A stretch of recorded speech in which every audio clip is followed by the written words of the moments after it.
السلام علیکم ورحمۃ اللہ وبرکاتہ۔ الحمد للہ رب العالمین والصلاة والسلام علی رسول الکریم۔ اللہ اکبر لا الہ الا اللہ واللہ اکبر وللہ الحمد۔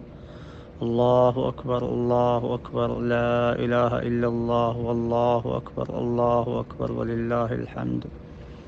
یہ وہ تکبیرات ہیں جو نبی صلی اللہ علیہ وآلہ وسلم سے ثابت ہیں۔ عید الفطر کے موقع پر آپ صلی اللہ علیہ وآلہ وسلم، صحابہ کرام یہ تکبیرات بازاروں میں، گھروں میں، ہر جگہ پہ بلند آواز سے پڑھا کرتے تھے۔ اس کا وقت جو ہے وہ رمضان المبارک کا آخری جو سورج ہے، یعنی آج 30 رمضان تھا تو آج سورج غروب ہونے کے بعد یہ تکبیرات شروع ہوئی ہیں اور صبح نماز عید الفطر تک جاری رہیں گی۔ یہ سنت طریقہ ہے جو آج لوگ بھول چکے ہیں، اور اس کے علاوہ ایک نیا طریقہ شروع کر دیا ہے جی، عید مبارک اور میسج شروع ہو جاتے ہیں، اور ابھی دیکھیں میسج شروع ہو گئے ہیں اور چل سنت کو چھوڑ دیا اور ایک نیا عمل شروع کر دیا ہے۔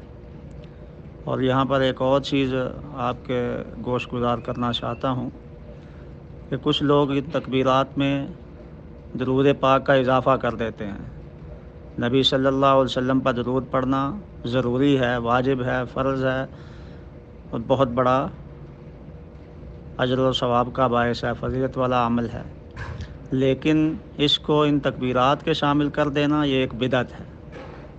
تکبیرات جو ہیں وہ نبی صلی اللہ علیہ وسلم نے خاص وقت پر کہی ہیں، جس کے لیے خاص الفاظ ہیں، تو ان کے ساتھ اضافہ کرنا یہ شریعت میں جو ہے وہ ہیر پھیر کرنے کے مترادف ہے۔ اس لیے درود پاک پڑھیں، لیکن یہ تکبیروں کے ساتھ ملا کے جو پڑھتے ہیں یہ ٹھیک نہیں ہے، اس سے ہمیں بچنے کی جو ہے وہ کوشش کرنی چاہیے۔